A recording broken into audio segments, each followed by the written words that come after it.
Hey guys, so just to properly clarify before we begin, basically the way this is going to work is I'm not so much going to review the films as I am going to sort of just look at how they work as adaptations. So I'm not really going to say really whether or not I thought this was a good film or not. I'm more sort of looking at the differences between the films and the books and whether or not the changes they make are for the better. The stuff they leave out is understandable why they left it out. The stuff they add in, why is it understandable why they added it in.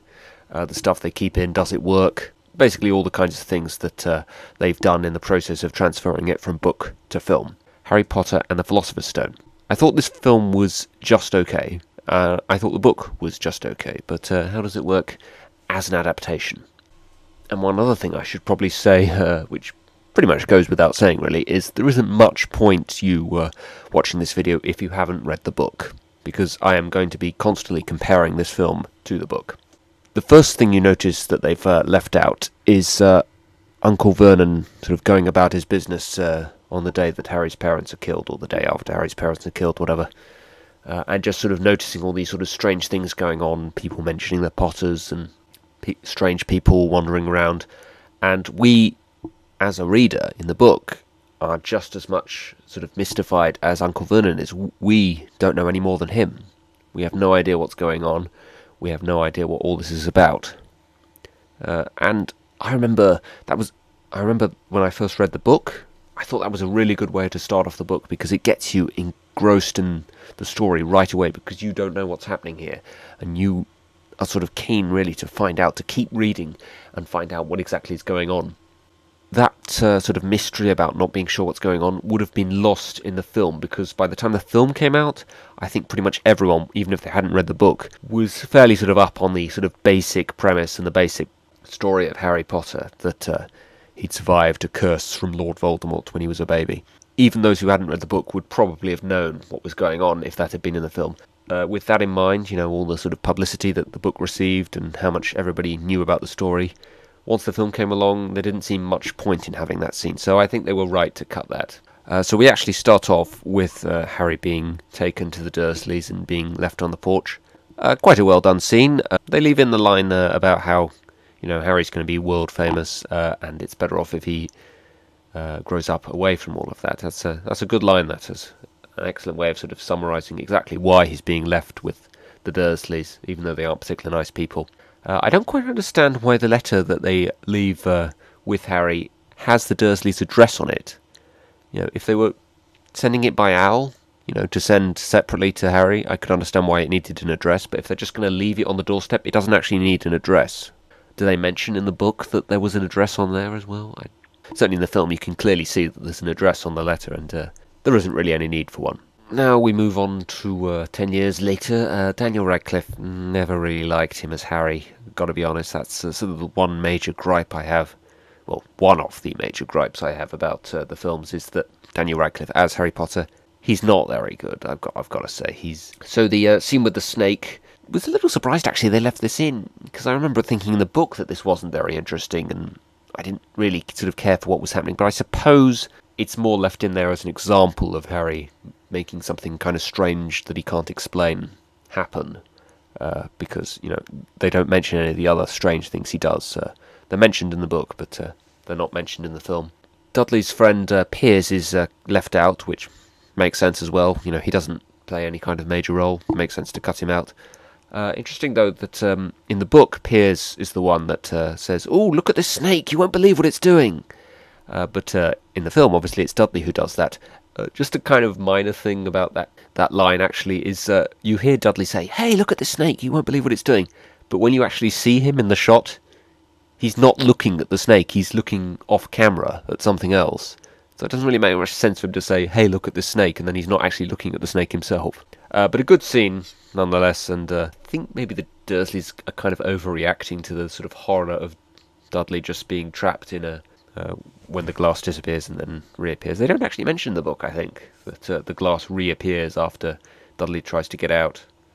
And then, of course, we have the main progress to the story comes next with the delivering of the letters and There's no real mention from Uncle Vernon about exactly why he doesn't want Harry to have the letters, or that he's kind of fearful that Harry might read a letter. That you just see him see the letter, he's a bit puzzled, and then you see more letters arrive, and he just won't let Harry have any of them. And he's not fearful of Harry having one of the letters, he just sort of won't let him have them. So it's not made very clear that Uncle Vernon knows any better than Harry what the letters are about. In the book, it's made very clear that Uncle Vernon knows what these letters are about, and therefore, for that exact reason, he doesn't want Harry to read them. In the film, it comes across more that Uncle Vernon just doesn't want Harry to read letters, or something, even when they're for him. Quickly fast forward to the house on the rocks. They've cut out quite a lot of Uncle Vernon sort of trying to get away, which makes sense, because it's ultimately just going to lead to the house on the rocks anyway. So the scene in the house with Hagrid, pretty faithful to what we get from the book. It's a little abridged, but it's all the kind of important stuff in there, except, crucially, the explanation as to why Harry survived the attack from Voldemort and why he's famous. That's left until later. There's a little additional thing where Hagrid mistakes Dudley for Harry. Don't quite understand why they put that in there. There seems to be a lot of just sort of additional comedic moments added on in this film. And there's an interesting thing in the book. The morning after Harry wakes up, he thinks for a moment, oh, it was all a dream. I had a dream that a giant came to my house and told me that I was a wizard. I thought that was kind of a nice scene in the book, just sort of to properly emphasise that Harry's still having a bit of trouble taking all of this in, and finding it very difficult to accept that he is a wizard, and his parents were killed by some evil man, and he's well known in the wizarding world, having been treated like dirt in the Muggle world for all these years. I just thought that was a really interesting moment, but since it's something that happens in Harry's head, it would have been very difficult to sort of portray in film, so I can understand why they cut it. It's just something I would have liked to have seen in the film more than something that they needed in the film, really. And then they go to Diagon Alley, and I can't quite remember if this is in the book. I think it is. But they go into the Leaky Cauldron, and everybody stops because, they recognise Harry as Harry Potter, and it's like, oh my god, it's Harry Potter after all these years. It's made pretty obvious in the book that the wizards know him, even though he hasn't actually been part of the wizarding world since he was a baby.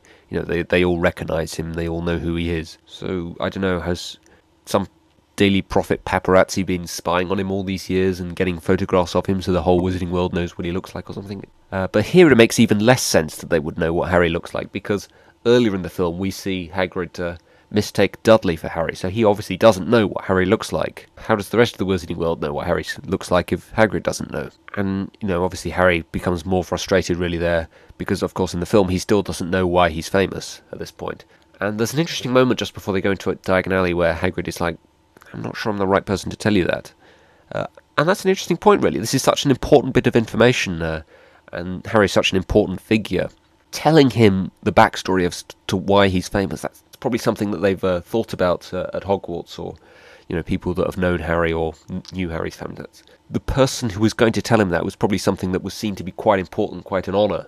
And, Hagrid probably just doesn't think that he's really important enough an important enough sort of person to tell Harry this. He thinks maybe Dumbledore should probably tell him, because it's a difficult thing to tell Harry, even though he knows his parents are dead. Telling him the circumstances in which they died may be quite a difficult thing. And, the fact that such an evil wizard existed, also quite a difficult thing to tell Harry, when he's had so much else to have to take in over the last, 24 hours or so. So, I can understand sort of Hagrid's reluctance to actually tell Harry all of this. So that's a good little additional line that they've put in there. I kind of like that. Hagrid doesn't really consider Harry a friend or anything. He's just the person who has to sort of take Harry to school, if you like. And then, of course, we go into Diagon Alley, and this is really the scene where we sort of properly get the sort of impact of the wizarding world and what it's like. That's a really nice scene. It's pretty much the kind of thing we get from the book, all the little sort of things that Harry sees and the things he overhears, like the Nimbus 2000 and all that. So that was pretty well done. Gringotts also fairly well done, fairly sort of accurate to the book. Crucial scene that is cut from the Diagon Alley part of the book, which is not in the film, is the robe shop where Harry meets Malfoy for the first time, and he doesn't meet him as someone that he thinks he should dislike or he knows he is supposed to dislike or anything like that. And we, as the reader, don't know any better than Harry really that he's not a particularly nice person and someone who will be kind of an antagonist to Harry throughout the series of the books. It's not made particularly obvious in Malfoy's initial introduction in the books that that's who he is. To be honest, his introduction in the film is similar to that, so I can kind of understand why they've decided to cut that scene out, because we are introduced to Malfoy sort of again in the book later on when they meet on the train. Perhaps that scene is a little redundant. We're sort of introduced to Malfoy twice, once in the robe shop and once on the train. So I have heard people say, who haven't read the book but have seen the film, why is Harry so sort of not taken in by Malfoy the first time he meets him? And it's because I think they haven't seen the scene in the robe shop where maybe Malfoy does come across as a bit of a snob and someone that Harry doesn't particularly like. You know, he dismisses Hagrid at one point, and Harry sort of immediately sort of has a bit of a distaste for him because of that. So without that scene in the film, it's maybe coming across as Harry having a bit of a misjudgment or has jumped to conclusions about Malfoy because he doesn't really know enough about him to sort of just dismiss what Malfoy says to him about, oh, I can help you, and Harry's like, no, I'm not interested. So eventually we do get to Voldemort's backstory and Hagrid telling Harry this, and I think it works better actually as a little sort of private moment between the two of them as opposed to the Hagrid telling Harry in front of the Dursleys. And obviously we see it in the film, which I suppose we didn't really in the book, unless you use your imagination, I suppose, which obviously for the sake of a film does make a lot more sense. You know, you're telling a sort of flashback, sort of backstory kind of thing. It makes sense to have a flashback for it. Quite a crucial moment for Harry, sort of, this is why he's famous, this is why everybody knows who he is. There's an interesting scene in the book where Harry is sort of thinking to himself while he's having lunch, he's like, well, everyone thinks I'm special and I don't know anything about the wizarding world. You know, I don't know anything about being a wizard. It's kind of a weird sort of thought. Everyone's sort of in awe of him when they see him, and he doesn't really know anything about the reason why they're in awe of him, or he doesn't know any magic whatsoever.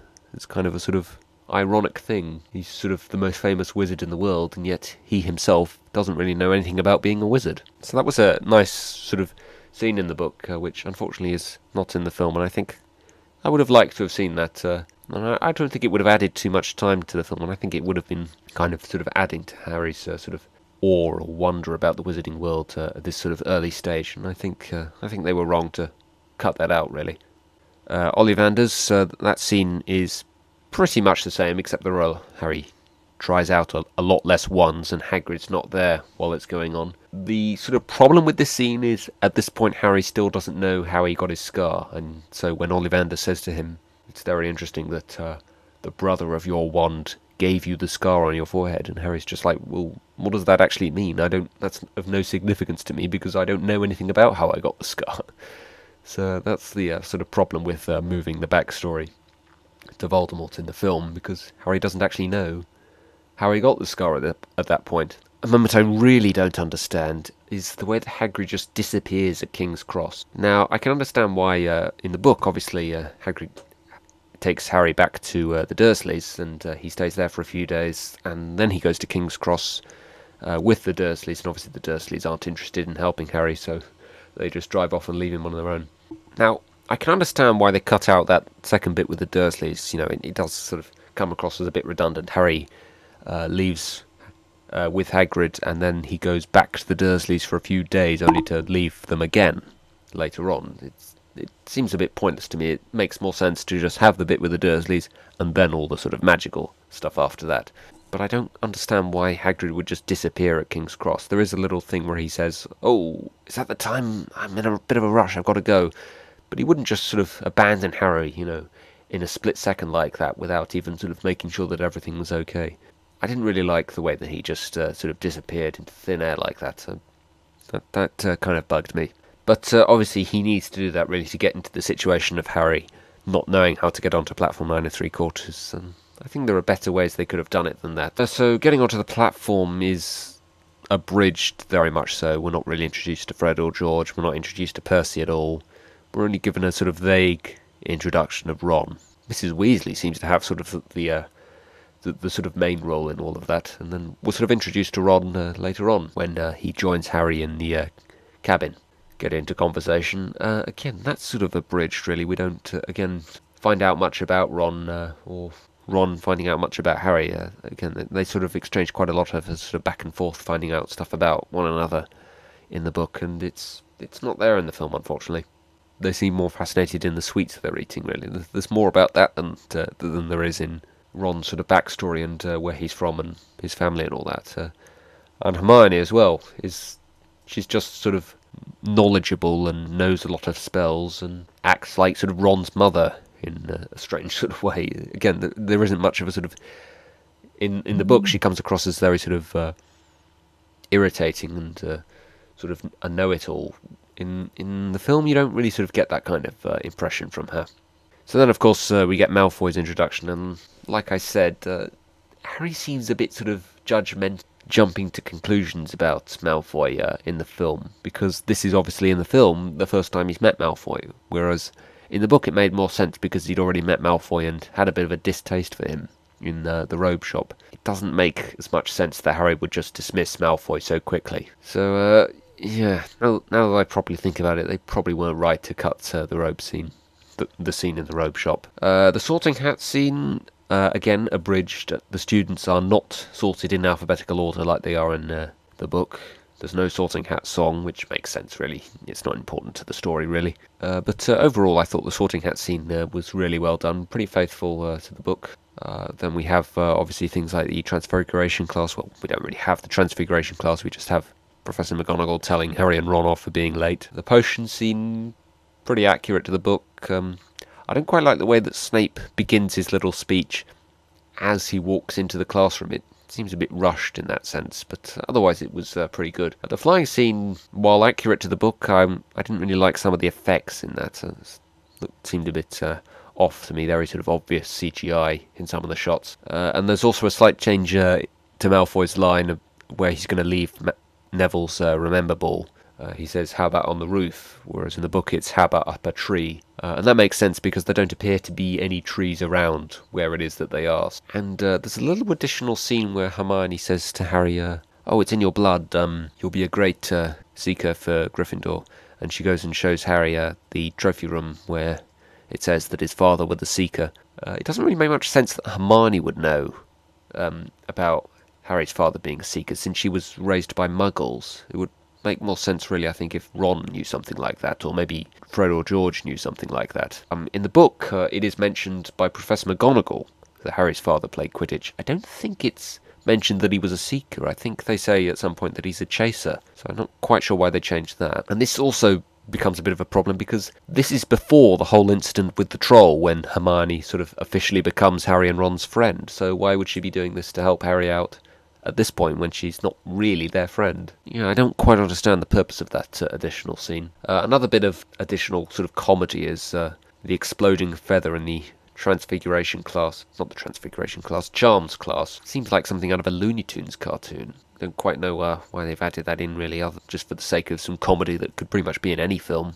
Any kids' film, anyway. Then, of course, you have the troll scene. I thought that was fairly well done. The effects on the troll are okay, and the troll's sort of stupidity comes across quite well, and the sort of the peril of the situation with the troll destroying everything with his club, that was pretty good. One thing that isn't mentioned in the scene, which really should have been, which kind of annoyed me, is the fact that Hermione becomes their friend after this incident, just sort of by default almost. They never mention the fact that Hermione is now officially their friend in the film. We just sort of see her hanging around with Harry and Ron a lot more after this scene. And then right before Harry's first Quidditch match, we sort of go into the scene of the first Quidditch match without actually mentioning that this is Harry's first Quidditch match, actually. They never actually sort of mention it. We just sort of, oh, suddenly he's playing Quidditch. Another thing that kind of annoyed me is in the book, when Harry receives the Nimbus 2000, it's before his first practice, whereas here it's before his first match. So are we supposed to believe he's not actually flown on his broom before his very first match? Has he been flying on some other broom before now or something? Yeah, that leaves me asking a few questions. They also open the Nimbus at the table in the Great Hall. In the book, Harry gets a letter that specifically tells him not to do that, because Professor McGonagall doesn't want everyone knowing that Harry's got a Nimbus 2000. So that was kind of a pointless change. The Quidditch itself, though, was really good. I thought it looked absolutely perfect. It's probably the best adapted bit of the film, I think. It's absolutely fantastic. The the way it looks and the way you see the match evolve. That's really good. Then we get to Christmas, and Harry receives the invisibility cloak. The effects on the invisibility cloak were actually pretty good. There's one odd line, though, when Harry first puts on the invisibility cloak. When he looks down and he says, "Oh, my body's gone." And Ron mentions, "Oh yeah, that's an invisibility cloak." And Harry says, "I'm invisible?" Like he's sort of questioning it. Well, you just mentioned that your body was gone, Harry. How the hell could you not be invisible? I find that kind of odd. My body's gone, but he's questioning the fact that he's invisible. Or he didn't realise he was invisible or something. Then you see him searching the restricted section after Hagrid mentioned Nicholas Flamel. Interesting, though, that Harry's using a lantern, so I guess at this point he hasn't learned the spell Lumos yet. Way of showing that, he's still a first year and that he's still learning.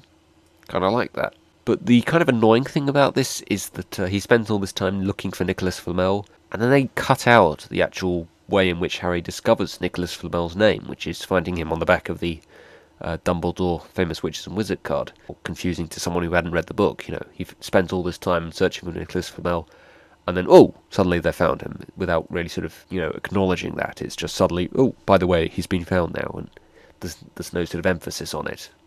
It's just a sort of afterthought kind of thing. Hermione just happened to find him in a book. The whole stuff with the Mirror of Erised, that's pretty faithful to the book. That's pretty well done, I thought. Harry's sort of desire to see his parents, that's maybe a little bit sort of glossed over, but otherwise I thought it was pretty good. And most of the stuff with the baby dragon, Norbert, that Hagrid has been cut out, except for the first scene where he hatches, and then a little bit of an explanation as to where he's been taken. I think probably they would have been better off just cutting Norbert out completely, really, and coming up with another reason why Harry, Ron and Hermione were caught outside after hours and were ducked at 150 points. With him just being in that one scene, it comes across as kind of pointless. And to be honest, it came across as a little bit pointless even in the book, really. It takes up an entire chapter, and really the only purpose it serves in the actual story, there being a reason why Harry and Hermione are out late at night when they weren't supposed to be, and why they were deducted 150 points. Except for maybe, I don't know, fan service, just to say, the fans of the book will probably want to see Norbert, let's put him in one scene. That is, I suppose, the sort of difficult thing about all these films, you're sort of juggling the sort of two things, putting stuff in there because it serves the film well, cutting stuff out because it doesn't serve the film well, or perhaps alternatively leaving stuff in because they want the fans to see it, they want to service the fans that have read the book. There's another little thing from Harry, right after they've been in the Forbidden Forest. The Forbidden Forest, by the way, is also really well done, pretty damn faithful to the book, other than the fact that Ron goes into the forest when in the book it's Neville. And then after they've left the forest, there's a big emphasis in the book on the fact that because they've lost 150 points for Gryffindor, Gryffindor's chances of the House Cup have now effectively been completely ruined, and the whole of Gryffindor House now sort of hates them because of this. That's completely glossed over in the film, really. It comes across as a bit odd at the end of the film why there's this sort of dramatic triumph of Gryffindor winning the House Cup when there's nothing really mentioned about it in the film prior to that point, so it seems a bit odd to me in the film. Again, much like Norbert, I think they probably would have been better off cutting that out. Something I would have liked them to have left in that does sort of bring the House Cup back into sort of relevance is Hermione sort of saying to Harry, you can't sort of risk going out at night again, you'll lose Gryffindor more points in the House Cup race. And Harry's like, well, so what? We're trying to stop Voldemort from coming back here. There won't be a Hogwarts to be expelled from. There won't be a House Cup to win if Voldemort comes back. He'll just completely destroy Hogwarts. He goes into a bit more detail than that, but that was the basic essence of what he was saying. And that was kind of disappointing that they cut that out as well, because that was some really good sort of justification for why throughout all 7 of the books Harry is constantly breaking school rules, and yet he's supposed to be the protagonist. That was quite a good justification for that, I thought. This is a matter of life and death as far as Harry's concerned. He's not bothered about whether or not he's going to get expelled. So then the three of them go down into the sort of different sort of things protecting the stone. The Devil's Snare scene and the key scene are both altered. You have the Devil's Snare sort of trying to wrap themselves around all 3 of them, and they have to relax and fall through this sort of gap in the floor in order to escape. In the book, it's more a case of Hermione yelling incendio and setting fire to the plants, and once they're free they just sort of walk off. I think it does come across as more sort of effective in the film, so that was quite well done. The key scene all three of them fly up in the book and try to catch a key, and Harry, just because he's so good at flying, is able to get it. It's just Harry who flies up there, and the rest of the keys chase Harry around while he chases the one key that he actually needs. Again, I think I liked that change. It was a change for the better. It came across as more effective in a film. Chess scene is pretty much as it is in the book, and I like the fact that they left that in. They could easily have cut that out, but I love the fact that they left it in because, it was Harry. It was Ron's moment to shine, the one sort of moment of glory he gets. And it also makes more sense to me for Hermione to stay with Ron and make sure he's all right. I didn't understand in the book why she doesn't do that, but that obviously means that the potion scene is cut out. In some ways I kind of like that, because it gives Hermione a reason to stay with Ron and make sure he's okay. Hermione doesn't really need her moment to shine, because she's already had it by, finding out who Nicholas Flamel is and knowing all the spells that help them out in the various situations they get into. But one thing about this that doesn't make sense is that Hagrid mentions earlier in the film that Snape is one of the teachers protecting the stone, and yet his little test that he has added in the book as the thing protecting the stone is not in the film. This sort of contradicts Hagrid's statement in the film that Snape is one of the people protecting the stone, because his test is not in there. And then the final sort of confrontation between Harry and Voldemort. Voldemort looking very different from how he looks in later films. He's got a nose, for one thing. Obviously, they had not finalised the design of Voldemort at the time that they made this film, so I guess that makes sense. They have to leave in all the sort of explanation of that's kind of the thing that drives the Harry Potter series forward, is the sort of mystery of what's going on in each of the books, and at the end everything is explained. That's the kind of sort of key feature to the stories that means that you just cannot put the book down. They leave that in the film, and they do it quite well, with the sort of explanation at the end from Professor Quirrell explaining what's been going on the whole year. But it's interesting when Voldemort starts talking to Harry about, he could bring his parents back, and if he can join him, he just needs to give him the stone. Harry actually does seem a little tempted, which I don't think is in the book. I don't think anything like that is in the book. Harry is very sort of adamant he's not going to join Voldemort. The way it's resolved is a little odd in the film. It's just a case of Harry yelling, "You liar," and then Voldemort's like, "Oh, screw this, go ahead and kill him."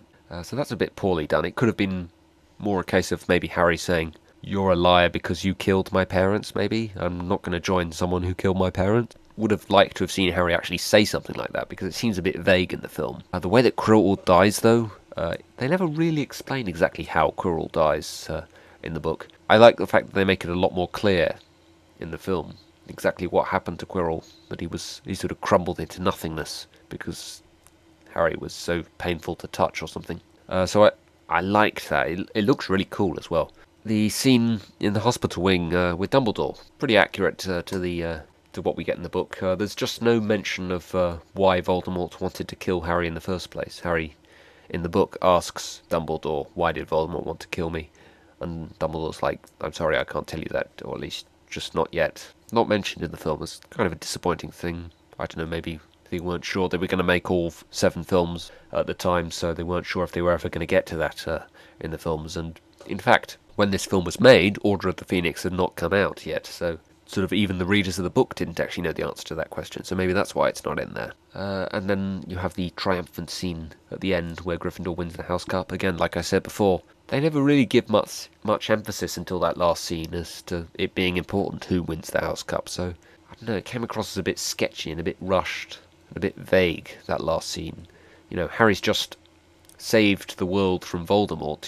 Who the hell cares who's won the House Cup, really? That seems a bit odd to me, that the big moment of triumph at the very end of the film would be Gryffindor winning the House Cup after everything else that's been going on. The much more important things that have been at stake prior to that, and suddenly the big important thing is who's won the House Cup, when really the real moment of triumph was defeating Voldemort. The final scene in the film, this seems to be an interesting theme with the Harry Potter films actually, is that the final scene in the film is something that isn't in the book, or at least not in the same way as it is in the film. They just get on the train and Harry mentions that he's not really going home. Kind of a nice little sort of emotional scene. I suppose, when I really think about it, the book didn't end in a particularly dramatic or interesting or nice kind of way, so Harry's little line of how he's not really going home, that's quite a nice sort of last line. So overall, there are plenty of scenes in this film that are extremely faithful to the book. I can only think of a couple of things that they've left out that I would have liked to see them leave in. That being the scene in the robe shop, and Harry being a little bit puzzled as to why everyone's in awe of him when he doesn't really know anything about being a wizard. Otherwise, most of the changes they made were for the better. The stuff they left out was understandable. Altered scenes made more sense in a film. They come across as more effective in a film. So overall, this is fairly close to a perfect adaptation. There's just a couple of major things that they've changed that I didn't like, really. And in a film that's almost 2.5 hours, that's pretty impressive, I'd say. So, yes, overall, as an adaptation, I think I would give this film an 8 out of 10. As a film on its own, it's probably only a 7 out of 10. Okay, so join me next time, guys, and I will look at Chamber of Secrets and look at how that works as an adaptation. See ya!